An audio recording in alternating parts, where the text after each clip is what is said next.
Doris Marín, quien ambos hacen el programa de radio que se transmite todos los lunes a las 10 de la noche, si es que no estoy equivocado con el horario, y hablan sobre la verdadera historia de México. Yo debo de reconocer que cuando comencé a escuchar el programa, lo hacía en mis viajes a Ciudad Juárez y de Ciudad Juárez a Nuevo Casagranes, que son muy recurrentes, sobre todo porque se prestan esos 270 kilómetros para poder escuchar una hora de programa. Pero con el tiempo me di cuenta que es difícil consumir todo el contenido que han producido hasta este momento, porque semana tras semana desarrollan información desde el año 2015 hasta este momento. Entonces es un muy nutrido evento de divulgación histórica de nuestro país. Mi reconocimiento, licenciada Doris Marín y profesor José Francisco, por la alta calidad de su programa, y también agradecerles que hayan aceptado nuestra invitación de viajar desde la Ciudad de México para venir a compartir sus conocimientos en este marco de esta ceremonia del 10º aniversario de la respetable Logia Simbólica Paquimé número 84. No me quiero interponer en el protocolo que ellos tienen, él y ella tienen para dar inicio con esta conferencia, así es de que voy a ceder el micrófono al profesor, y en lo que ello sucede le pido por favor a mis hermanos que me auxilien a colocar a las personalidades del presidium aquí en la parte de enfrente.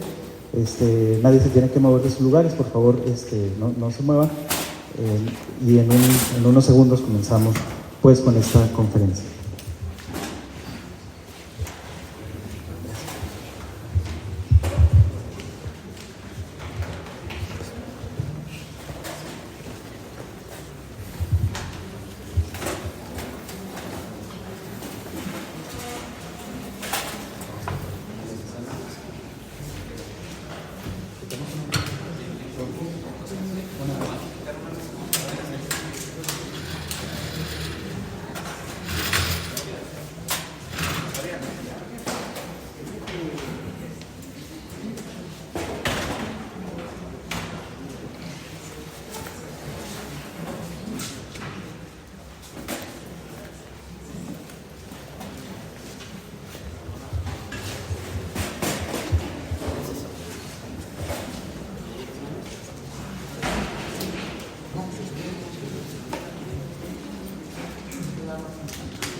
Buenas tardes tengan todos ustedes.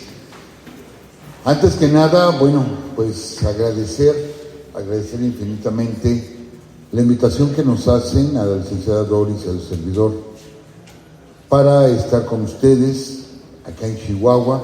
Y perdón, no lo digo como mofa o algo así, me encanta cómo se escucha Chihuahua. O sea, la verdad es que me gusta mucho. Y bueno, ahorita con amigos, yo vengo de Ciudad de México, no soy de Ciudad de México, soy de Michoacán, pero vivo en Ciudad de México, y con algunos amigos, compañeros de la universidad, etcétera, les decía, es que voy a Chihuahua. Y lo digo con mucho orgullo de estar por acá con ustedes. Gracias por la invitación. Y pues sobre todo a la respetable Logia Simbólica Paquimé. Gracias por la confianza. Ellos se acercaron con nosotros desde hace ya algunos meses preparando este evento, ¿sí? Y bueno, cuando les preguntamos qué tema les gustaría que preparáramos, pues nada más y nada menos que nos piden sociedades secretas. Dije, en la torre, esto va a estar interesante, bastante interesante. Entonces, pues aquí estamos. Particularmente quiero decirles que yo tenía muchas ganas de conocer Paquimé, aunque me dedico a la historia y a la psicología. No había tenido oportunidad de conocer Paquimé. Entonces, conozco muchísimas zonas arqueológicas de México, pero aquí yo no había estado, entonces lo estoy disfrutando muchísimo. Y la licenciada Doris también me había comentado que ella quería conocer Paquimé, y aquí estamos. Gracias a la historia de México y gracias a ustedes que nos escuchan. Tenemos aquí varios amigos que escuchan nuestras transmisiones todos los lunes. o lo escuchan ya repetido, sí, porque se queda ahí grabado y lo escuchan en la semana. Gracias por venir, amigos de Urus Radio, muchas gracias. Y para comenzar, pues sí, me permito hacer algo que hago todos los lunes a las 10 de la noche. Déjenme decirles que en la cabina donde transmitimos en Urus Radio, la licenciada Doris se sienta a mi lado derecho. Y yo no puedo comenzar el programa hasta que ella no da la apertura del programa. Y así lo hemos hecho en diferentes conferencias. Digan ustedes tabú o no sé, como quieran mencionarlo, pero no puedo comenzar si no escucho la voz de la licenciada dándonos luz verde. Ahí es que, licenciada, si nos haces favor de iniciar como iniciamos los programas de radio desde hace 10 años. Bueno, claro que sí, muchas gracias. Muchas gracias. Antes nada más quiero agradecer igual la invitación y felicitar a la logia Paquimé 84 por su 10º aniversario. Nosotros también, como Urus Radio, también cumplimos 10 años. A lo mejor igual algunos no sabían, pero desde el 2002 estamos transmitiendo, entonces sabemos lo que es 10 años. Entonces, felicitaciones y pues ahora sí, comenzamos. Transmitiendo desde Paquimé, Urus Radio. Sí, perdón, otra vez. Profesor. Bueno. Transmitiendo desde Paquimé, Casas Grandes, Chihuahua.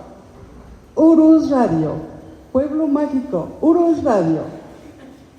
Una estación para compartir, perdón.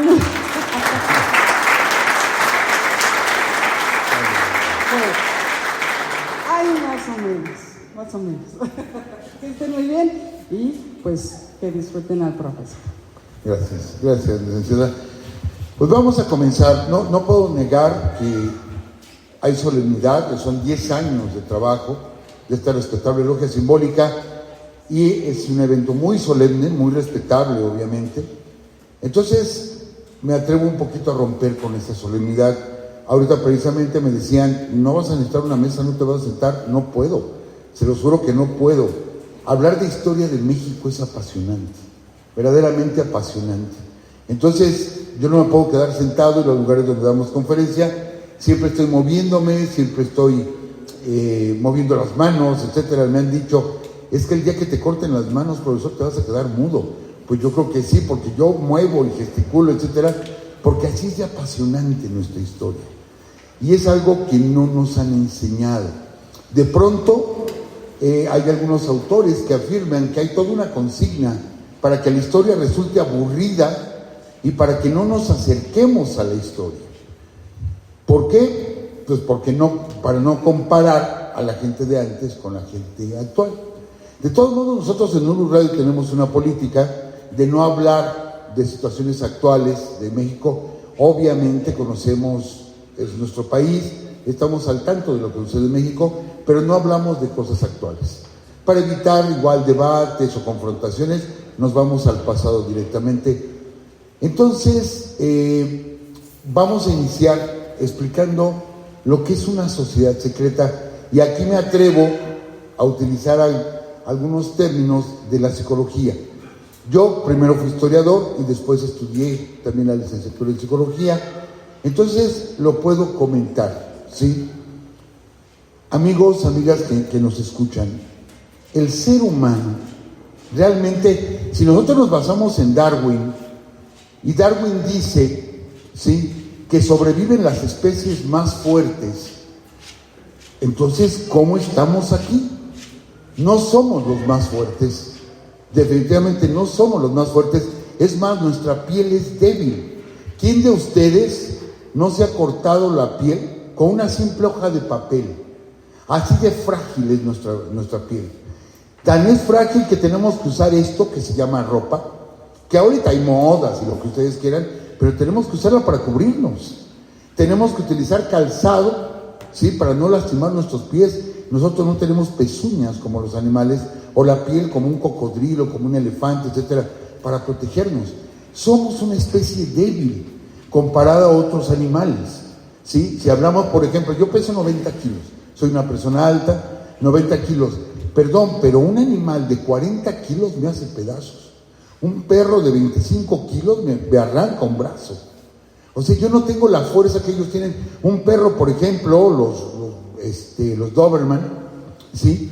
Tienen una fuerza en sus quijadas de 230 kilos por centímetro cúbico. Imagínense la fuerza. De una mordida me parte el brazo. Somos débiles realmente.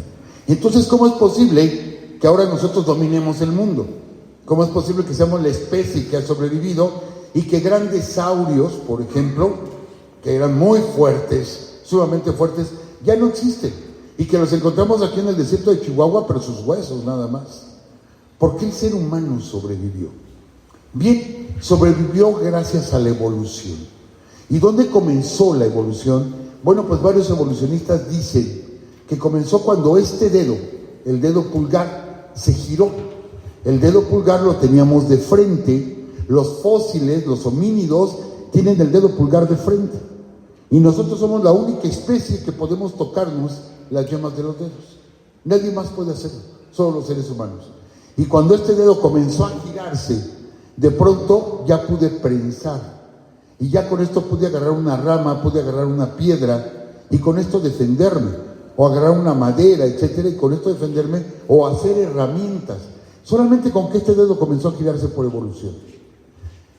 Pero aún así, aunque yo tuviera una piedra, tuviera un palo, ¿cómo me defiendo con animales como un oso, como un tigre, etcétera? No podía yo. ¿Qué tuve que hacer entonces como ser humano? ¿Qué tuve que hacer? Tuve que unirme a otros seres humanos. Y entre todos, entre 40 o 50, sí podíamos agarrar un mamut, llevarlo a la orilla de una laguna que es fangosa, hacerlo que se atascara en la laguna y entre todos agarrar piedras y palos y empezarlo a golpear hasta que lo matábamos.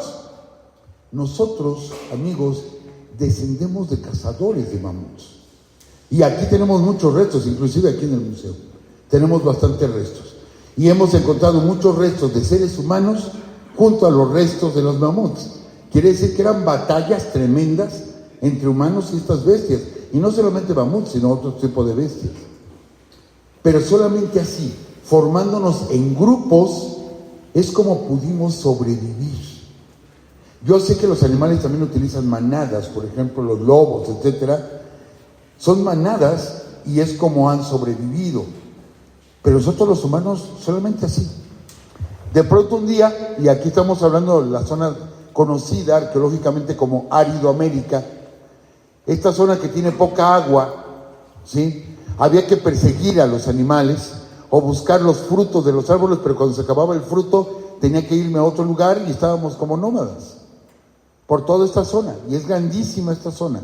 No estoy hablando solo de Chihuahua, Sonora, Coahuila, etcétera. O sea, es enorme Aridoamérica. ¿Qué sucede? Que se descubre la agricultura. Se descubre la agricultura, que en esto los antropólogos, los arqueólogos, han dicho que muy probablemente quien descubrió la agricultura fueron las mujeres y que se lo debemos a ellas, ¿sí? De ser nómadas pasar a ser sedentarios. Pero por ejemplo aquí en el norte que no tienen tanta agua, acuérdense que todas las grandes culturas, todas surgieron junto a un río o junto a un lago o laguna. Aquí Paquimé está el río aquí a un lado, ahí está más que explícita la prueba. Tenían que tener agua. Por fuerza tenían que tener agua. Y bueno, no se diga ya en los valles centrales de nuestro país, pues las grandes culturas todas sobreviven al lado del agua. Tenochtitlan, una gran laguna o un gran lago, no se diga la zona maya, que bueno, dicen la zona maya no hay ríos, en Yucatán es cierto, ya notaron que no hay un solo río en Yucatán, pero todo el agua va por debajo, ¿no? Los cenotes, gracias a los cenotes. Y la vegetación tiene raíces muy profundas porque busca el cenote. Son ricos en agua aunque no la vemos. Tabasco se inunda, perdón, lo digo con respeto, pero se inunda cada rato de tanta agua que tiene. Chiapas, ¿cuánta agua tiene? Entonces se desarrollan grandes civilizaciones, grandes culturas. Y una prueba de ello, les digo, es aquí precisamente Paquimé. Pero bueno, ¿qué sucede? Que al momento de que se estacionan los seres humanos y ya no hay que cargar nuestra casa en la espalda, sino que ya puedo construir una casa, surgen varias situaciones, la propiedad privada, etcétera, etcétera, tenemos que cambiar las reglas de cómo vamos a convivir, ¿sí? Y a partir de ese momento, surgen las religiones monoteístas. Antes teníamos religiones con muchos dioses, tenemos ahora religiones monoteístas y comenzamos a hacer división de estas sociedades. Empezamos a formar sociedades y se desarrolla la cultura. Podemos hablar, fíjense bien, amigos, amigas, podemos hablar de las 5 culturas madre que reconoce la historia universal. 5 culturas madre a nivel mundial. Egipto, Grecia, perdón, son 7 culturas madre. Egipto, Grecia, la India, China, Mesopotamia, México y Perú.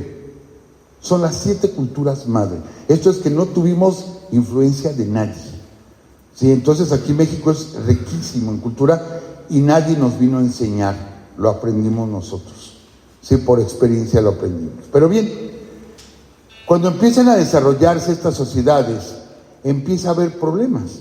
Problemas de propiedad, problemas de gobierno, problemas de administración, etcétera, porque ya las sociedades se quedan quietas en ciudades. Y a partir de ese momento es donde dentro de las mismas sociedades se empiezan a formar grupos para defenderse unos a los otros. No se trata, las sociedades secretas no nacen porque alguien dijo, ¿qué tenemos que hacer hoy, amigo? Pues nada, oye, vamos a hacer una sociedad secreta, ¿no? Ándale, pues vamos a hacerla. No surge así una sociedad secreta. Todo surge por qué. O sea, hay un porqué. Ahorita, por ejemplo, Paquimé está cumpliendo, la respetable logia simbólica está cumpliendo 10 años. ¿Por qué la fundaron? ¿A alguien se le ocurrió? No tengo nada que hacer, pues voy a hacer una logia. No, surgió por algo, hay un motivo. Todo absolutamente hay un porqué surgen las cosas. Todo absolutamente. Entonces, surgen este tipo de sociedades y empieza a haber una lucha entre una sociedad y la otra, de tal forma que surge la protección. Esto es, vamos a protegernos y vamos a hacer una sociedad sin que los demás se enteren, para protegernos entre nosotros de alguna amenaza que tenemos. Y les voy a poner el primer gran ejemplo de una sociedad secreta. Una sociedad secreta que después de 2000 años sigue influenciando toda la humanidad. Que ahorita que estamos en el año 2023, estamos basados en esta sociedad secreta. Ponemos la siguiente imagen, por favor. ¿A quién nos va a estar ayudando?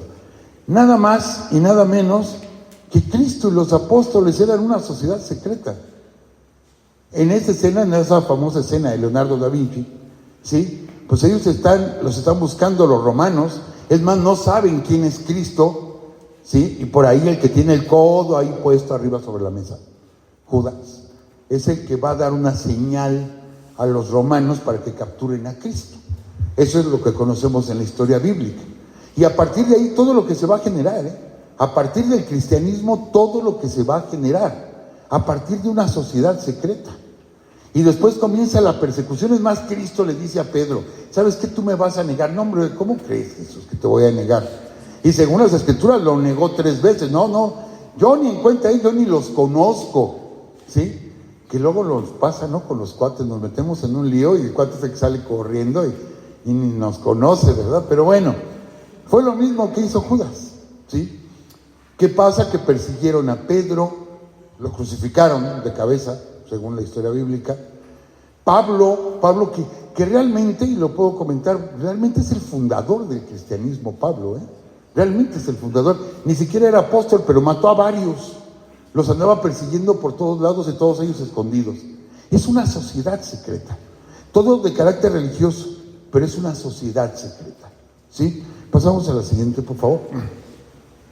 Bien, y tenemos otras sociedades secretas muy importantes que han trascendido. No me voy a detener mucho porque cada uno de ellos merecería una conferencia, No me voy a detener mucho, pero por ejemplo la casta de los samuráis, que para ser samurái no cualquier persona, no llegaba y llenaba una solicitud de empleo. Oye, quiero ser samurái, ¿cuánto me vas a pagar? No, es toda una tradición y que se iba heredando de generación en generación. Y es un alto honor ser un samurái. Y ellos tienen igual sus propios códigos, tanto un código de vestimenta como un código para expresarse y comunicarse entre ellos. Hay un respeto enorme entre los samuráis, ¿sí? Entonces, también, aunque no fue, como ahorita decían, ya las sociedades no son secretas, son discretas, en este caso ellos sí eran muy reconocidos, pero sus rituales sí eran muy secretos. Y no porque fueran malos, sino porque eran muy de ellos, muy personales estos rituales. Pasamos a la siguiente, por favor. Bien, tenemos a la diosa Kali. La diosa Kali, que se forma, es una diosa terrible, pareja de Shiva, ¿sí? Bueno, en algunas de las tradiciones del hinduismo es pareja de Shiva, pero aparte los seguidores, los llamados Sikhs, que son secretos, ¿sí? Son adoradores de la diosa Kali y que, bueno, han asolado a través de la historia Pakistán, bueno, muchas zonas de ahí, lo que es Formosa, Ceilán, etcétera, le tenían miedo a esta sociedad secreta de los Sikhs, que eran los adoradores de la diosa Kali. Entonces era algo como muy privado, como muy secreto, ¿sí? Pasamos a la siguiente. Gracias. Y bueno, de pronto nos llegan estas personas, no sé si ustedes los conozcan, no sé si tienen algún conocido, ¿sí? 1717, en el que se forma la Gran Logia de Inglaterra. Y que nos platican que ahí se inicia la masonería. Sí, pero si se integraron varias logias en 1717, quiere decir que ya trabajaban, que ya estaban desde antes, solamente que se unieron y formaron la Gran Logia de Inglaterra. Ahorita vamos a tocar un poquito el tema hacia acá, de 1717 para acá, pero vamos a regresarnos un poquito. ¿De dónde vienen estos señores masones? A lo mejor ustedes les digo, los han escuchado mencionar, ¿sí? Muy secretos, muy discretos. ¿Por qué? Porque eran perseguidos. ¿Por qué? Porque ellos anteriormente pertenecían a otra orden que fueron perseguidos por el rey de Francia y que de pronto tomó al gran maestre Jacques de Molay y le prendió fuego, ¿sí? Y que estamos hablando de la siguiente imagen, por favor, de los templarios. La orden templaria, que es una orden religiosa, una orden fundada, ellos son guerreros y es una orden fundada precisamente para proteger las caravanas de peregrinos que iban rumbo a Medio Oriente, a la Tierra Santa. Entonces ellos participan de las cruzadas, toman lo que es Jerusalén y se entiende que encuentran muchos secretos allí en Jerusalén, aprenden muchas cosas de Jerusalén, ¿sí? Y tienen tanto poder en Europa que por eso el rey de Francia agarra y decide exterminarlos, se tienen que ir a Inglaterra, siguen escondidos un tiempo y después se van a convertir en masones. Bien, pero antes de los templarios, ¿qué aprendieron en el templo de Jerusalén? ¿Qué fue lo que aprendieron ahí? Nos vamos un poquito para atrás, por favor. Bueno, la siguiente, pero para atrás en la historia. ¿Nos brincamos una? No. Bueno, esas son otras órdenes de las que voy a platicar un poquito. Es que estaba una imagen de Hermes. Es más adelante. Yo fui quien la acomodé mal. El conocimiento de los templarios, según la tradición, viene desde Egipto. Cuando los templarios es una orden religiosa católica, realmente su conocimiento viene desde Egipto. Y desde ahí, estamos hablando de la época faraónica, hay un personaje muy especial llamado Hermes. Hermes, el 3 veces grande, que deja muchísimo conocimiento, que ese conocimiento se va a aplicar. ¿Les estás adelantando la película, licenciada? Sí, ya van a ver la última escena de la película. Sí, si fuera Titanic ya sabrían que se hunde el barco, ¿verdad?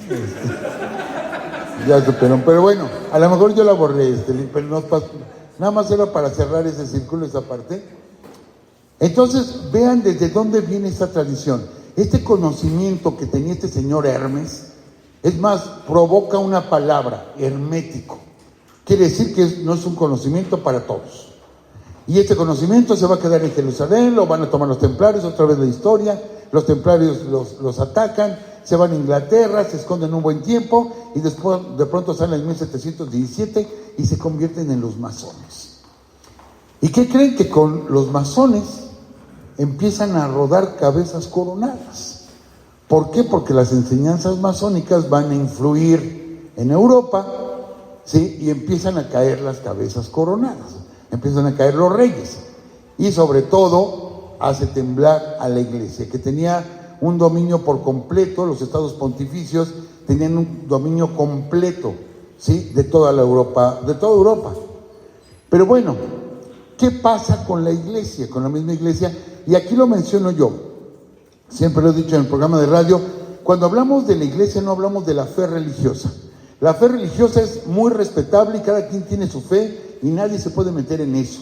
Empezando porque es uno de los principios de nuestra Constitución, ¿sí? Somos un país laico y hay libertad de culto. Así es que nadie se puede meter con la fe de otro. Cuando hablamos de estos temas, hablamos del clero, aclaro, ¿sí? Hablamos del clero. Entonces, no es lo mismo hablar de religión, no lo voy a hacer, que hablar del clero. El clero son personas exactamente igual que nosotros, seres humanos idénticos a nosotros, pero que tienen un alto poder dentro de la iglesia. Entonces, ni vamos a poner aquí en duda nada de la iglesia, pero vamos a hablar del clero. El clero mismo se empieza a dividir en órdenes religiosas y en órdenes seglares. Tenemos, por ejemplo, los franciscanos. Surge Francisco de Asís por el año 1100, decide fundar una orden religiosa, ¿sí? Cuyo voto principal es la pobreza. Llega a su prima, le dice: primo, yo quiero entrar con tus cuates, ¿no? Ahí en tu banda, ¿no? No, lo tengo que decir con más respeto, ¿verdad? Sí, es cierto. O sea, quiero pertenecer a tu orden religiosa. Le dice: no, porque es solamente para hombres. ¿Por qué no formas tú tu propia orden religiosa? Sí, ella se llamaba Clara y surgen las clarisas, que es la segunda orden franciscana. Los primeros, lo digo, franciscanos, los segundos clarisas, pero hay otras personas, porque ellos no se casan, o sea, ellos tienen voto de castidad. Entonces hay personas que ya están casadas que de pronto dicen: yo quiero pertenecer a los franciscanos. Entonces se forma la tercera orden, ¿sí? En este caso es una orden seglar, son personas civiles, comunes y corrientes, pero que llevan un voto franciscano. Y de hecho se les permite usar el sayal franciscano. Cuando llegan a fallecer, bueno, un día tendrán que fallecer, se les pone el sayal franciscano, ¿sí? A la tercera orden. Pero surgen más órdenes religiosas. Y surgen los agustinos, y surgen los jerónimos, y surgen los dominicos. En fin, cada orden religiosa tiene un porqué. Y esas órdenes religiosas mantienen sus cultos en secreto. Ahorita voy a regresar a los templarios, por un dato. Pero todos ellos tienen sus propios códigos. Por ejemplo, los dominicos. Los dominicos, que los conocemos con el hábito blanco y esta parte de aquí al frente negra, y que los dominicos fueron los encargados de la Santa Inquisición, ¿sí? El único inquisidor, por ejemplo, aquí en México, que tuvimos que no fue dominico, fue Fray Juan de Zumárraga, era franciscano. Pero después llegan los dominicos a estas tierras y ellos son los que tienen la Santa Inquisición. Me acuerdo una ocasión que fuimos a Guanajuato y nos llevaron de excursión, pero ya ven, nuestros amigos guías de turistas, no todos obviamente, uno que otro, de pronto como que inventa cosas. Y me acuerdo que nos llevó a una casa antigua y nos dijo: esa es la casa del gran inquisidor de aquí de Guanajuato, y le veo yo el hábito franciscano. Y sí le aclaro, no puede ser inquisidor si es franciscano, tiene que ser dominico. Ya no sé por qué decir el pobre, ¿no? Pero bueno, el único franciscano que tuvimos fue Zumárraga. De ahí para allá, puros dominicos. Ellos saben cómo se apodan a sí mismos: los perros de Dios. Pero no perros, peyorativamente, sino ellos dicen: somos los defensores de Dios, somos como perros para defender a Dios. Y por eso a ellos les entregan la Santa Inquisición. Tenemos los jesuitas, por ejemplo. Los jesuitas, ellos se autonombran los soldados del Papa, ¿sí? Y hay todo un ritual para ser un jesuita, para ser un franciscano. Alguna ocasión nos invitaron, tuvimos la suerte. Yo tenía muchas ganas de ver una ordenación sacerdotal, tenía muchas ganas, y nos invitaron a ver una ordenación. La vimos con todo respeto, y sí es impactante todo el ritual litúrgico, sí, que es todo un rito, y cómo se tiran en el suelo, abren los brazos en cruz. O sea, todo ese ritual nos tocó verlo, les digo, con un respeto. Y entonces vemos que son sociedades, entre ellos forman estas sociedades. Y así tenemos muchas órdenes religiosas, ¿sí? Pues bien, dentro de esas órdenes se formaron otras que son de carácter seglar. Déjenme decirles la Orden de Santiago. La Orden de Santiago. Santiago es Santiago Apóstol, ¿sí? Y que se entiende que era un guerrero, Santiago Apóstol. Entonces, siempre lo ponemos con un caballo. Cuando ustedes vean la imagen de un santo en una iglesia con una espada y con un caballo, es Santiago. Es más, Hernán Cortés, en la batalla de Cencla, que fue su primera batalla, Cortés no era militar, Cortés era actuario, él no era militar. Peleó aquí, sí, pero él no era militar. Y la primera batalla que pelea en Tabasco la pierde. Sin embargo, dice que cuando estaban a punto de ser derrotados, se apareció Santiago Apóstol en su caballo blanco, ¿sí? Y gracias a eso se quitó a los mayas de encima y pudo escapar. Luego dice que en la batalla, después de la Noche Triste, la batalla que se da en el norte de la Ciudad de México, cuando estaba escapando, que fue Santiago Apóstol el que se apareció. Y varias veces lo menciona, que se aparecía Santiago. Y actualmente hay un camino de Santiago allá en España, etcétera, etcétera. Aunque Bernal Díaz del Castillo, lean ustedes la crónica de Bernal Díaz del Castillo, y dice, Cortés dice que se apareció, bueno, los conquistadores dicen que se les apareció a Santiago, dice, yo nunca lo vi. La verdad es que yo nunca lo vi, ¿sí? Pero bueno, esta orden de Santiago es una orden de guerreros. Y a quien se le daba la orden de Santiago, hacían un ritual y portaban esta cruz. Precisamente esta cruz es la cruz de Santiago. Y hasta el día de hoy, amigos, amigas, en muchas regiones de nuestro país tiene una fiesta muy grande, Santiago, y sacan a pasear al Santiago que tienen en la iglesia. Recuerden, siempre ubíquenlo en el caballo, con la espada. Bueno, aquí nosotros lo conocemos como Santiago Matamoros, porque también ayudó en la reconquista de España para expulsar a los moros. Cuando los reyes católicos, supuestamente Santiago se apareció y los ayudó. ¿Saben cómo se llama Santiago en el Perú? En lo que fue el Imperio Inca. Para nosotros es Santiago Matamoros. Allá en Perú se llama Santiago Mataindios. Es real, ¿eh? Allá así le dicen, es Santiago Mataindios, porque se apareció para matar indios, literal, ¿sí? Pasamos a la siguiente, por favor. Así tenemos diferentes órdenes, como la Orden de Calatrava, que era una orden muy elitista, ¿sí? Y que normalmente se le daba junto con posesiones a los conquistadores, pero que tenían todo un ritual para poder pertenecer a la Orden de Calatrava. Pasamos a la siguiente, Dolores, por favor. Bien, pero vámonos a México. Estamos hablando ya de Europa, etcétera. Yo sé, estamos en Paquimé, cultura del norte, ¿sí? Pero vamos a hablar de la cultura mexica, no porque fueran los más importantes, sino porque es de quien tenemos más vestigios. Acuérdense que los señores conquistadores llegaron y hicieron quemadero de códices, ¿sí? Fray Diego de Landa allá en Yucatán, Fray Juan de Zumárraga en el Valle de México, y perdimos mucha información. Pero la información que sí tenemos es que, por ejemplo, aquí en México se dividían dependiendo sus grados, representados con animales, ¿sí? Ahí me llama mucho la atención que Paquimé lo representa una guacamaya. Me llama mucho la atención eso. Pero bueno, ahorita llegamos a esa parte. Y teníamos que aquellos que ingresaban a lo que son las fuerzas armadas de los nahuas, no solamente los mexicas, sino demás pueblos de origen nahua, ¿sí? Este era un grado, ¿eh?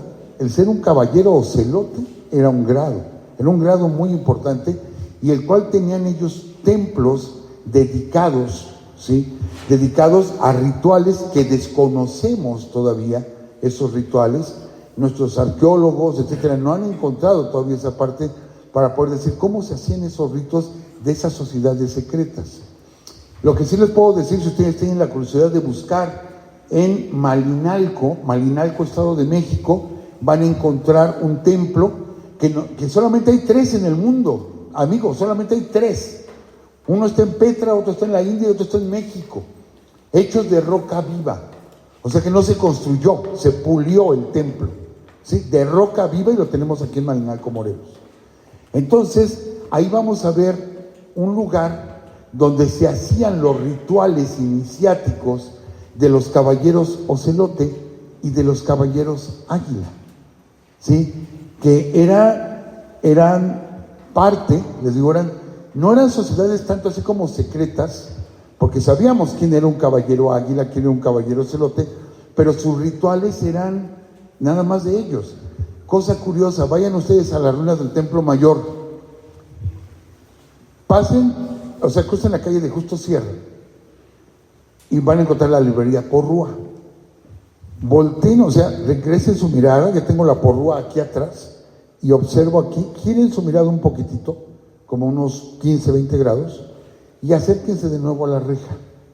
Y ustedes van a ver el templo donde se consagraban los caballeros águila, que ni los mexicas conocían. O sea, es un templo sagrado.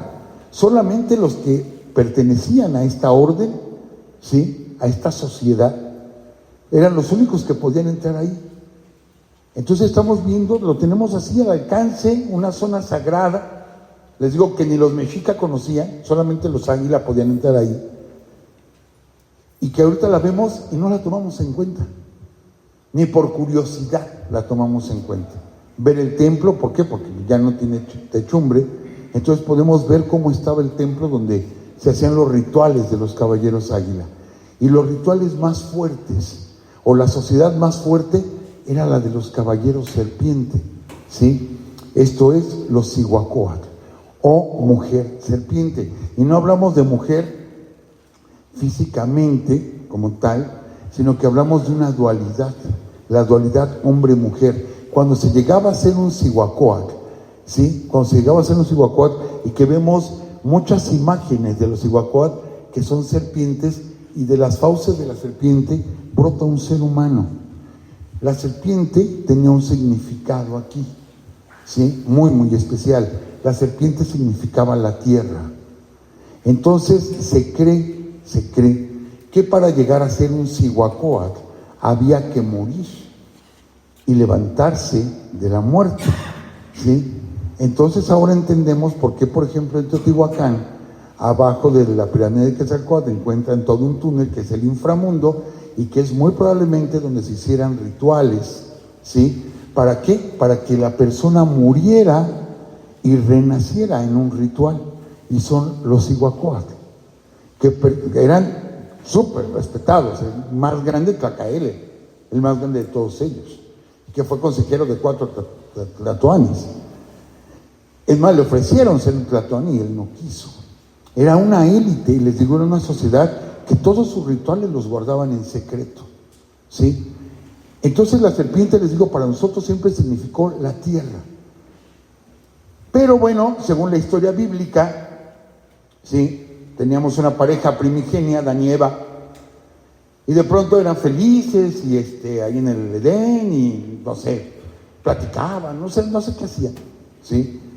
Porque todavía no veían su desnudez. No sé qué hacían los dos todo el día ahí platicando, pero bueno. Y de pronto se acerca el demonio. Y el demonio convertido, ¿se acuerdan en qué se convirtió el demonio? En una serpiente.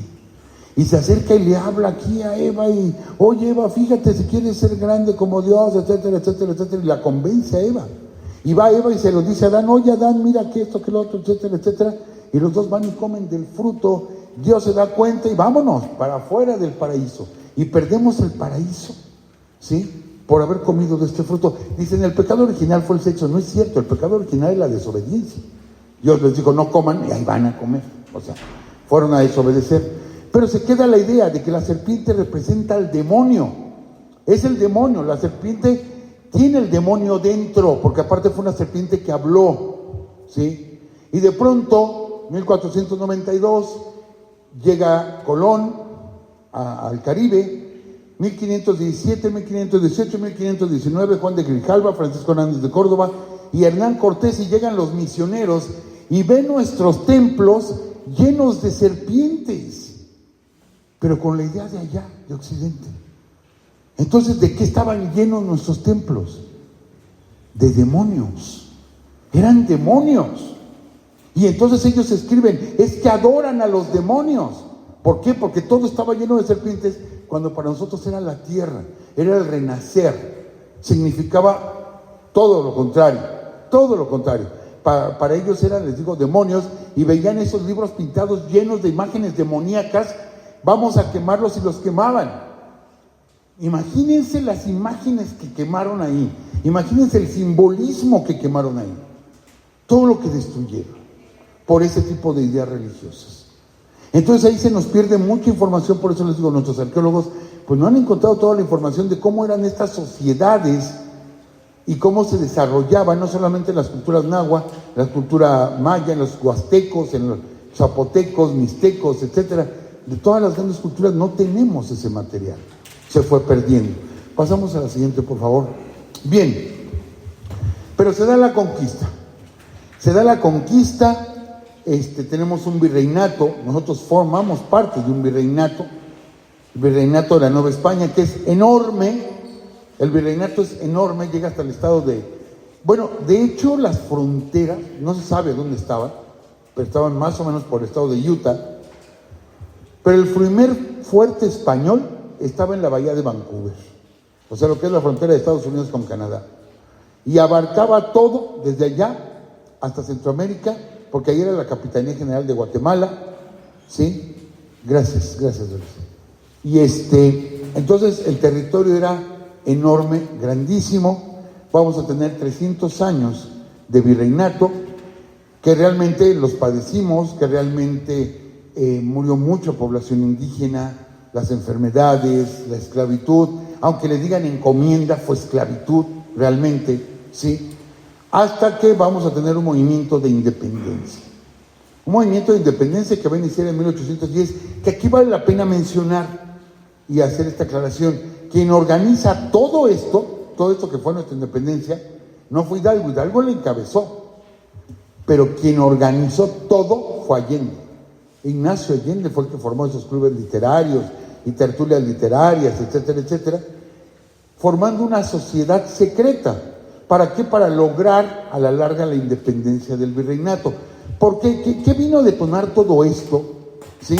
Francia. Y aquí nos vamos a regresar un poquito. ¿Se acuerdan que dejamos a los masones ahí metidos en Inglaterra? Bueno, pues las ideas, ¿sí? Se concentran en 3 palabras. Las ideas masónicas: libertad, igualdad y fraternidad. Y estas 3 ideas van a ser desarrolladas por los pensadores franceses, por los enciclopedistas. Va a correr ese tipo de ideas, y les digo, empiezan a caer los reyes, ¿sí? Y aclaro esto, porque mucho se ha dicho que los masones provocaron la Revolución Francesa o la encabezaron. Es falso. Son las ideas, no son los hombres. Y la prueba de ello es que el gran maestre de la Gran Logia de Francia, ¿sí? El gran maestre de la Gran Logia de Francia fue decapitado, murió en la guillotina. O sea que era un burgués, ¿sí? Entonces no fueron los masones como tal, pero esas ideas se quedaron. Llegan a Francia, luego brincan a España, y de España llegan a estas tierras. Ahí hay que hacer otra aclaración. Sí, se dice, ¿Hidalgo fue masón? No fue masón. ¿Allende fue masón? No, tampoco fue masón. ¿Morelos fue masón? No, tampoco. Hace poco nos invitaron a la Costa Chica de Guerrero, y decían, Hermenegildo Galeana era masón. No era masón. Sí, qué bueno que haya logias que se llamen Hermenegildo Galeana, etcétera, pero no fueron masones. Entonces surge una sociedad, ¿sí?, muy importante en México para defender la lucha de la independencia. Hidalgo cae prisionero en 1811 y lo fusilan aquí adelantito en Chihuahua. Un movimiento que inició en septiembre, viene a terminar aquí en Chihuahua en 30 de julio. O sea, 11 meses, 10 meses duró el movimiento de Hidalgo. Pero ya se había encendido todo esto, ya se había incendiado el virreinato. Morelos sigue, ¿sí?, hasta que cae Morelos. Gracias. Hasta que cae Morelos, es fusilado Morelos, y la lucha la va a continuar Vicente Guerrero, entre otros, ¿eh?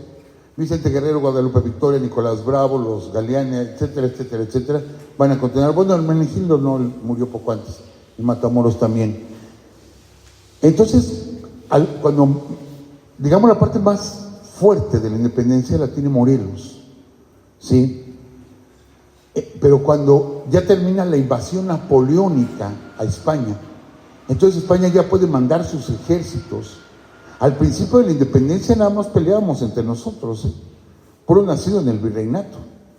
Pero ya después, cuando se va Napoleón de Francia, ya puede mandar sus ejércitos. Se llegó el batallón de Asturias y llegaron varios batallones.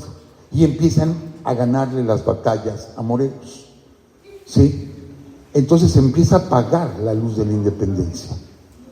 Y se forma esta sociedad secreta muy importante en México, de la cual hay muy pocos estudios. La sociedad de los Guadalupes. No tenemos, es tan secreta que no tenemos muchos documentos acerca de ellos, o una historiografía muy completa. Conocemos el nombre de algunos de ellos, y que los voy a mencionar, que veremos el nivel, ¿sí? Por ejemplo, Andrés Quintana Roo pertenecía a los Guadalupes. Leona Vicari pertenecía a los Guadalupes. Gertrudis Bocanegra pertenecía también. Y varios más, ¿sí?, que pertenecían a esta orden. Se ponen los Guadalupes porque efectivamente la Virgen de Guadalupe era el emblema, y fue el emblema que utilizó Hidalgo para que la gente lo siguiera. Y ellos comienzan de manera secreta y clandestina a apoyar no solo a Hidalgo, sino también a Morelos. Y empiezan a conseguir armas. Muchos de ellos dieron su dinero, lo poco o mucho que tenían lo dieron para seguir luchando por la independencia. Cuando los descubrieron, como a Gertrudis Bocanegra, que ella convence a su propio esposo, dice: yo no me puedo ir a pelear porque tengo que cuidar a mis hijos, pero vete tú a pelear por la independencia. Y era uno de los Guadalupes. Hasta que muere su esposo y uno de sus hijos en la batalla de Puente de Calderón. Y ella sigue, a pesar de que muere su esposo y su hijo, sigue siendo correo de los Guadalupes y enviando mensajes, etcétera, etcétera, hasta que la atrapan. La juzgan en Pátzcuaro, y cuando la llevan a fusilar, la gente salió a las calles para ver dónde la llevaban, ¿sí? A ella la llevaban amarrada en un carro, como enjaulada, y ella se pone a gritar, pero en tarasco, en purépecha, para que los españoles no le entendieran. Y ella lo que iba diciendo es: aunque me vean prisionera, aunque me maten, sigan ustedes la lucha, no se detengan, sigan adelante. Ella grite y grite, pero en tarasco, para que no la entendieran. Aún cuando ya la estaban llevando al paredón, que ahí pudo haber pedido perdón, no sé, pudo haber hecho otra cosa, no, ella siguió luchando por la independencia con las manos amarradas y en una jaula y al pie del paredón. Así eran los Guadalupes. Hay otra persona que se dice que fue de los Guadalupes, un gran personaje de nuestra historia, pero que la historia la ha juzgado erróneamente. María Ignacia Rodríguez, mejor conocida como la Güera Rodríguez. Y que de pronto nos espantamos, pero nos espantamos y decimos: ¿cómo la Güera Rodríguez? Si tenía amores con el virrey, o tenía amores con tal general, o tenía amores con tal, era de cascos ligeros. Pero la mujer era la mujer más hermosa del virreinato, ¿sí? Y lo dijo Tolsay, lo dijo Humboldt, etcétera. Y enamoraba a los realistas, les sacaba información que enviaba por medio de los Guadalupes a José María Morelos, o a algunos otros que estuvieran levantados en armas. Y lo digo, somos adultos y lo he dicho muchas veces. Inclusive podemos mencionarlo así: ella luchó en la cama por nuestra independencia. Y es una gran heroína. Es una gran heroína de nuestra independencia. Tan es así que, bueno, aunque estaba casado Agustín de Iturbide con Ana Huarte, ¿sí?, todavía ella tuvo amores con Iturbide. Y es más, el día que el ejército trigarante entró a la Ciudad de México, ya consumando la independencia, Agustín de Iturbide desvió a la columna, toda la columna del ejército trigarante, desviada solamente para pasar enfrente de la casa de la Güera Rodríguez. Imagínense la importancia de esta mujer. Pero no, como nos espantamos, de pronto no hablamos de ella. Yo les recomiendo mucho que lean a don Artemio de Valle Arizpe, la vida de la Güera Rodríguez, de Artemio de Valle Arizpe. Es genial. Y todo lo que hay que saber de esta mujer, pues formaba parte de los Guadalupes, ¿sí? Les digo, Andrés Quintana Roo, Leona Vicario, todos ellos. Pero bueno, Pasamos a la siguiente. Tenemos el acta de independencia, Doris. Ahí está. Si ustedes revisan nuestra acta de independencia, que bueno, las actas de independencia, bueno, todas las actas, todos los documentos de aquí del virreinato se hacía por triplicado. No era un original y 2 copias, no. Se hacían 3 originales. Uno se quedaba aquí, otro se iba a un archivo a La Habana y el otro se iba al archivo de Indias, a Sevilla. Todo se hacía por triplicado, todo. Entonces nuestra acta de independencia se hizo por triplicado. Lo que sucede es que, bueno, vino la independencia y ya no les interesó nuestra acta, y nuestra acta pasó de mano en mano como un documento raro, y luego la que estaba aquí, la que estaba en Cuba, se pierde, y la que estaba en México se quema, en un incendio del Palacio Legislativo. ¿Sí? Se quema la que teníamos, y nos quedamos en acta de independencia. Y dicen, y la que tenemos actualmente, ¿quién creen que la rescató? Esos son detalles bien curiosos de nuestra historia. Quien rescata esa acta que se perdió en Europa es Maximiliano. Maximiliano rescató el acta, la única que nos queda, la rescató Maximiliano y la trajo a México. A él se la debemos, la que tenemos actualmente en el Archivo General de la Nación. Pero bueno, si ustedes revisan las firmas, solo hay un espacio que está vacío, que está, bueno, de este lado. Está vacío ese espacio, es donde tenía que firmar don Juan O'Donoghue, que es el último virrey, por así decirle, que realmente era como un jefe político. Ya no existía la figura de virrey por la Constitución de Cádiz. Y cosa curiosa, él es el que concede o acepta la independencia de México, ¿sí? Y cuando desfila el ejército trigarante por la Ciudad de México, que les digo pasa por enfrente de la casa de la Güera Rodríguez, y pasa por lo que hoy es Palacio Nacional, que era Palacio Virreinal. En el balcón estaba Agustín de Iturbide y Juan O'Donoghue. ¿Dónde estaba Vicente Guerrero? Vicente Guerrero, Iturbide que agarre que lo manda una comisión a Acapulco y no lo dejó estar en los festejos ni lo dejó firmar el acta de independencia. Bueno, pues don Juan O'Donoghue, ahí paradito, ¿sí?, en el balcón actual, era masón. Juan O'Donoghue era masón. Y él firma la independencia de México. Sí está su firma, les digo, la única que falta es la de Vicente Guerrero, no está, pero había dicho O'Donoghue, ¿verdad? No, la de Vicente Guerrero es la que no está. Y una semana después O'Donoghue muere. Una semana después. Dicen que lo envenenaron, no lo sabemos, pero muere don Juan O'Donoghue, que era masón, y es el que firma por nuestra independencia, o la consuma junto con Iturbide. Sí, a Guerrero lo sacaron de la foto, hagan de cuenta que no lo tomaron en cuenta para la selfie, y que me sacan a Vicente Guerrero de ahí.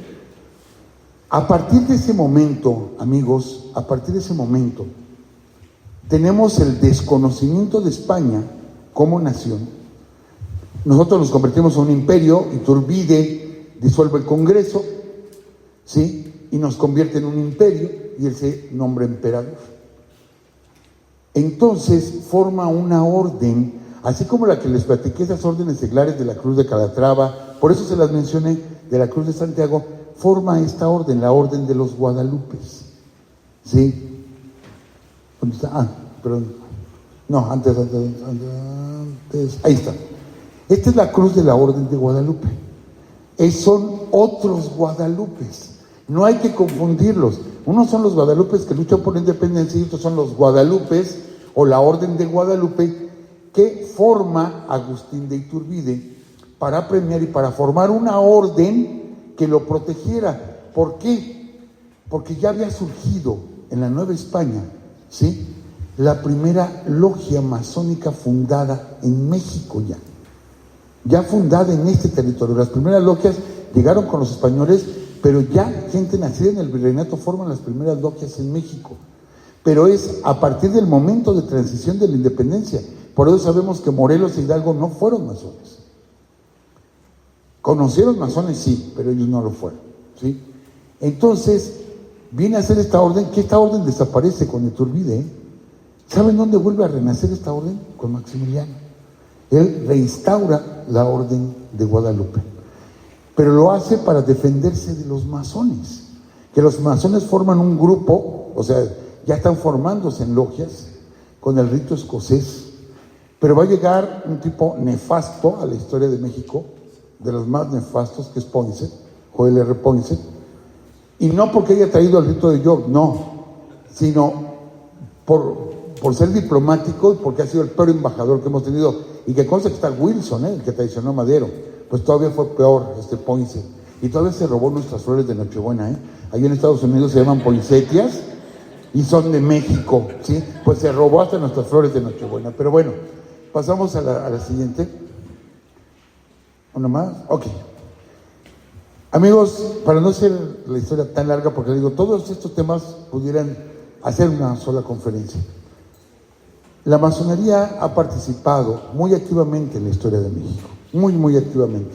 Creo que después vamos a platicar de ello, ya con más detalle. Se han formado grupos, y en México no ha sido la excepción. Nuestra historia está marcada por estos grupos, por estas sociedades secretas. No tenemos quizá todos los datos precisamente por ese secreto que mantienen, pero sabemos de su existencia y sabemos que han influenciado nuestra historia, ¿sí?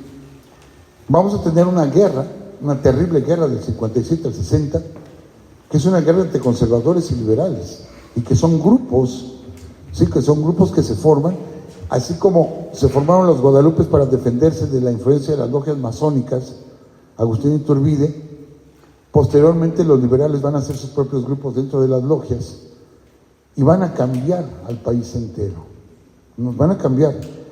Que hay algo muy curioso: el padre del liberalismo mexicano, José María Luis Mora, era sacerdote.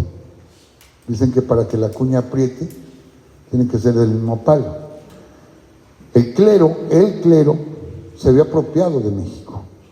Vino la independencia y no pasó nada. La Constitución del 24 dice que el clero no se toca y que la única iglesia aquí es la católica, no hay otra.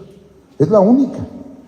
Es hasta la del 57 cuando se dice hay libertad de culto y libertad de creencia, hasta el 57. Y las reformas, quiero aclarar eso, la Constitución del 17, vean ustedes, ¿sí?, el decreto de Venustiano Carranza. Se crea una comisión legislativa, ¿sí?, para renovar y actualizar la Constitución del 57, no para formar una nueva Constitución. Aunque todos le decimos es la Constitución del 17, realmente fueron reformas a la Constitución del 57. Sí, realmente fueron reformas. Realmente nuestra Constitución nace en el 57 y nace con una Cámara de Diputados formada. El 95% de los diputados constituyentes del 57 eran masones. Tenemos una constitución masónica, ¿sí? Entonces, imagínense que duró justamente un año los debates, del 5 de febrero del 56 al 5 de febrero del 57, un año duraron los debates, se entrega la Constitución y eso provocó una guerra en México. Y así hemos tenido estos grupos secretos. Y para pasarles por si hay algún comentario, alguna pregunta, y yo quisiera decirles, de estos grupos secretos, a lo mejor hablamos de cosas positivas, pero también hemos tenido grupos negativos, grupos secretos o sociedades secretas muy nefastas en nuestra historia, y aquí sí me doy un pequeño permiso para hablar un poquito de este tiempo. El 2 de octubre de 1968, yo estaba muy niño, muy chiquillo, pero aún me acuerdo. Yo vivía a un ladito de Tlatelolco. Y les digo chiquillo, de llevarme de la mano. Me acuerdo de esa noche. ¿Está bien? ¿Todo bien por allá? Sí. Ok. Después tuve que buscar qué fue lo que pasó esa noche de Tlatelolco. Y había un grupo selecto, ¿sí?, llamado el Batallón Olimpia, y que se distinguieron esa noche por llevar un guante blanco, o sea, tenían sus propias contraseñas. Con Urus Radio nos tocó platicar ya con sobrevivientes de la noche del 2 de octubre, y nos platicaron igual de cómo se daban estas contraseñas muy secretas, o sea, era una sociedad secreta, el Batallón Olimpia, y que fueron los que pues hicieron esa terrible matanza de estudiantes que continuó durante varios años. Tanto le funcionó al gobierno de ese tiempo el gobierno de Díaz Ordaz, pero luego vino Luis Echeverría, que formó otra sociedad secreta. ¿La puedes pasar, Doris? La que sigue. El famoso, ¿sí?, Halcones. Y que los Halcones eran una sociedad secreta. Era un grupo paramilitar y que provocan la matanza de junio, ¿sí?, allá del Jueves de Corpus, allá en Ciudad de México, el famoso Halconazo. Pasamos a la siguiente, Doris. Y bueno, amigos, ya casi para concluir, solo decirles que las sociedades secretas se distinguen precisamente porque no se identifican así públicamente, aunque los notamos, o sea, nos damos cuenta, pero que tienen sus propios rituales. Y les voy a poner un ejemplo, los llamados maras, que ahorita hay una campaña terrible contra los maras allá en El Salvador y que el presidente Bukele está logrando grandes avances allá en El Salvador. Contra los maras, tienen rituales de iniciación y ellos se identifican por sus señas. ¿Han visto ustedes las fotos donde los chavos hacen diferentes señas? Son claves que ellos utilizan. A mí me llama la atención que nuestros niños, ahora se los digo como psicólogo, nuestros niños les van a tomar una foto y hacen alguna seña y no saben lo que significa, ¿sí? No saben que son códigos que utilizan estos grupos de delincuentes. Son códigos, a ellos les parece como muy común porque ven la imagen y se les hace bonita y de pronto ponen sus señas, etcétera. No saben ni lo que significa, pero se están condicionando. Son sociedades secretas que sí se juntan en las esquinas, se hacen destrozos, pero que ellos por sus tatuajes se reconocen y que cada vez que matan a alguien se ponen un tatuaje y así por el estilo. Es algo tremendo en nuestra sociedad. Pensábamos que nada más era El Salvador, pero de ahí ha venido subiendo y tenemos maras ya incluso en Estados Unidos, ¿sí? Y que han sido un peligro terrible para el mundo, bueno, para este continente. Y así tenemos estas llamadas tribus urbanas, que también son grupos que tienen sus propios procesos iniciáticos, muy burdos si ustedes quieren, muy de, a ver, aviéntate este pomo tú solito, ¿sí? O ve y picas a aquel cuate de allá, como un proceso iniciático, para poder pertenecer a uno de estos grupos. No es solamente la música, no es porque me guste la música me voy a volver punk, sino hay todo un ritual dentro de ellos. Cada banda tiene sus características. Pasamos a la siguiente, por favor, Doris. Vemos, por ejemplo, aquí sus características de peinado, ¿sí? Sus características de maquillaje, de ser depresivos. Emo es de emocionales y son depresivos y forman una sociedad. Si los vemos en la calle, a lo mejor nosotros decimos, ¿qué sociedad va a ser esa? No, es una sociedad. Y recuerden lo que yo les comentaba, todo surge por algo. Y estos grupos, estas tribus urbanas, surgen para defenderse. Se defienden muy a su manera, pero se defienden del ataque de otros más. Y es como se van formando estos grupos. Acuérdense, Mara Salvatrucha, ¿sí? ¿Qué es lo que significa, no? El salvadoreño trucha, o sea, ponte listo. Y es como una marabunta, como las hormigas, esas famosas hormigas brasileñas. Entonces de ahí viene el nombre de los maras salvatruchas, para defenderse. ¿Y dónde se formaron las famosas gangas? En Los Ángeles, en Chicago, en Nueva York, etcétera. Son grupos para defenderse. Y ahora nos regresamos, amigos. ¿Estamos evolucionando o no? Porque estos grupos se formaban en la época prehistórica, pero para defendernos pues, de otras tribus o de animales, y de pronto decimos no, ni evolucionando ni no evolucionando. Simplemente estamos en un enorme círculo y nada más girando. Me quedé yo pensando, ayer venía con una de las personas que amablemente nos trajo del aeropuerto para acá y me señalaba y me decía, mira, esas montañas están llenas de pinturas rupestres. No se lo dije, pero lo pensé y me dio risa de la tontería que pensé, por eso no te lo dije para que me dijera, ay, qué ideas. Pero de pronto la licenciada Doris contestó, y lástima que ahora todos llegan y grafitean y ponen fulanito ama a perenganito, o ponen un corazón, y echamos a perder nuestro patrimonio histórico. Y me quedé pensando, dije, bueno, ¿y quién dice que esas pinturas rupestres?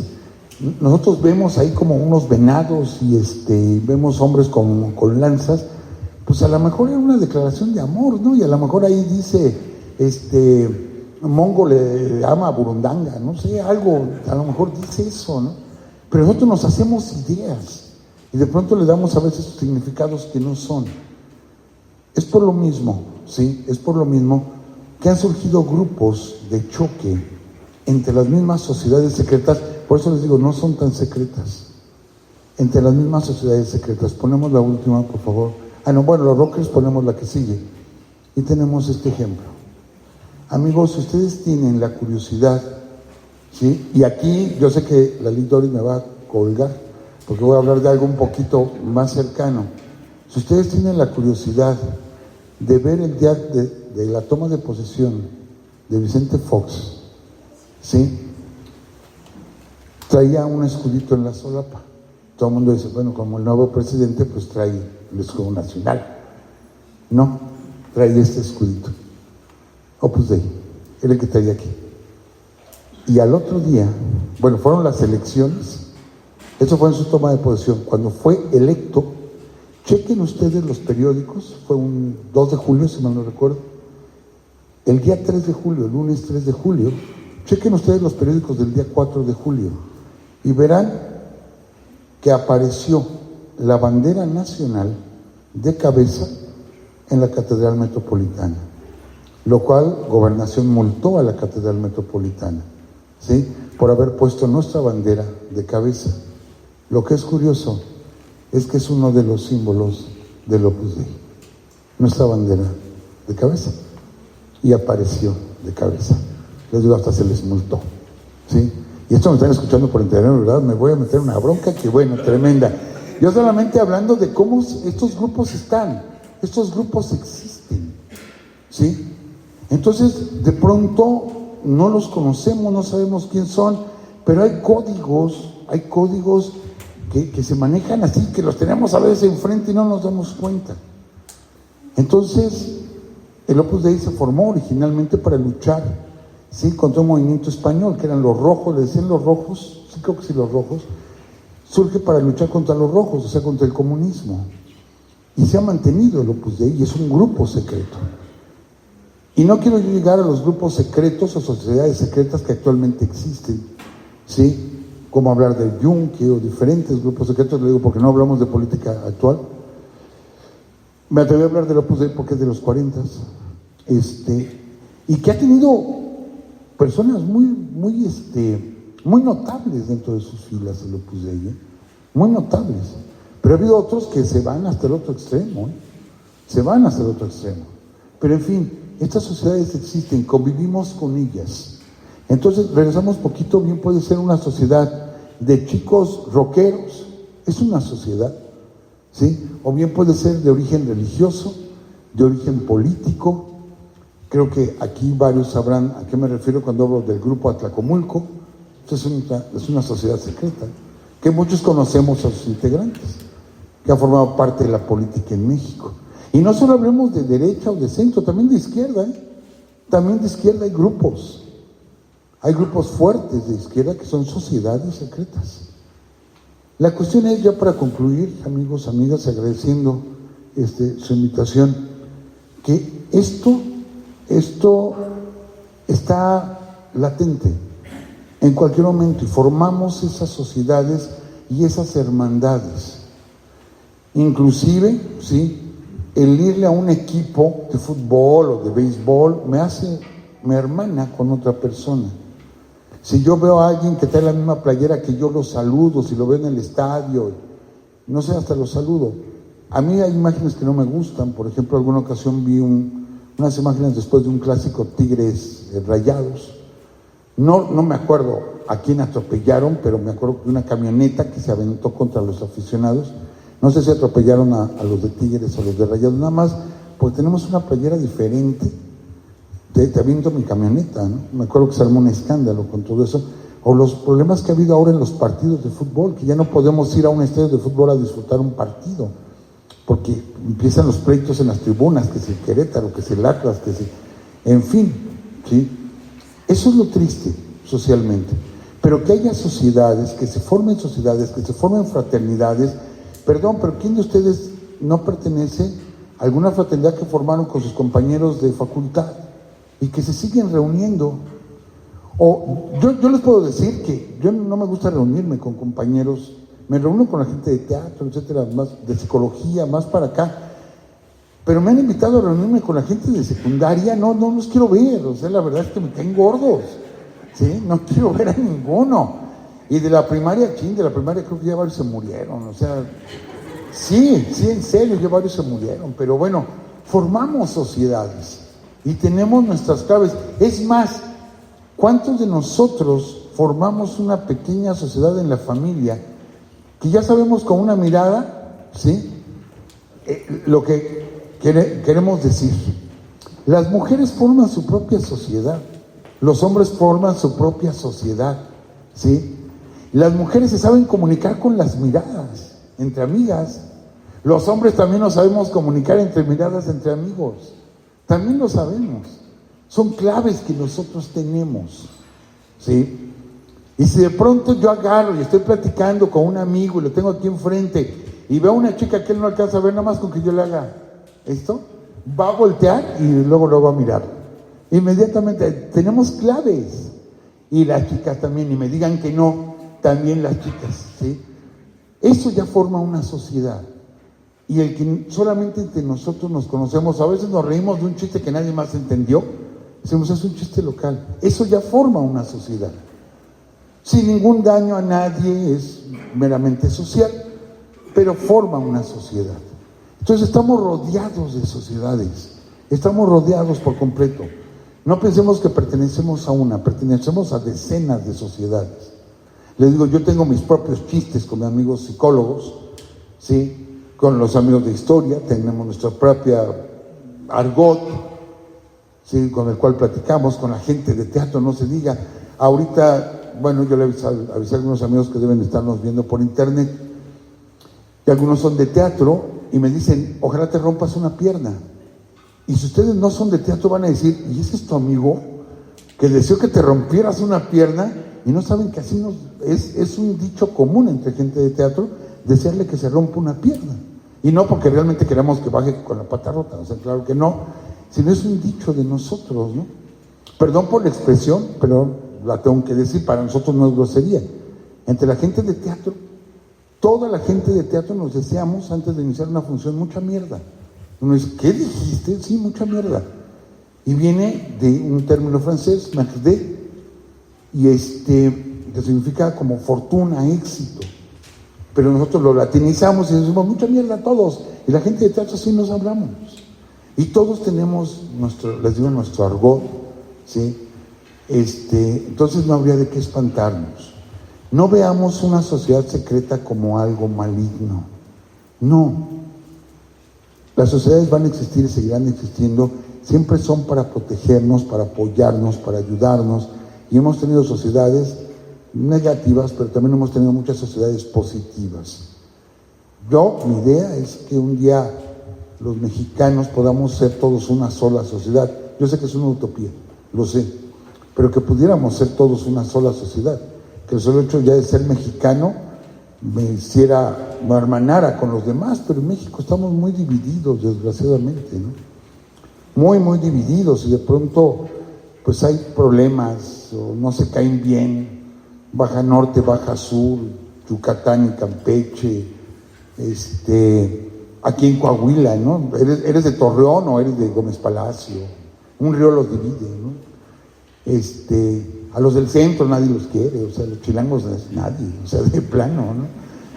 En fin, ojalá un día pudiéramos hacer una gran sociedad, ¿sí? Me ha tocado ver sociedades que, caray, mis respetos, como los japoneses, que sienten tanto orgullo de ser japoneses y que se han levantado. Pues, ustedes saben que ahí acabó la guerra mundial y con 2 bombas atómicas, y se han levantado, es una gran potencia. Y México, que tiene todo, pues seguimos muy divididos, ¿no? Muy, muy divididos.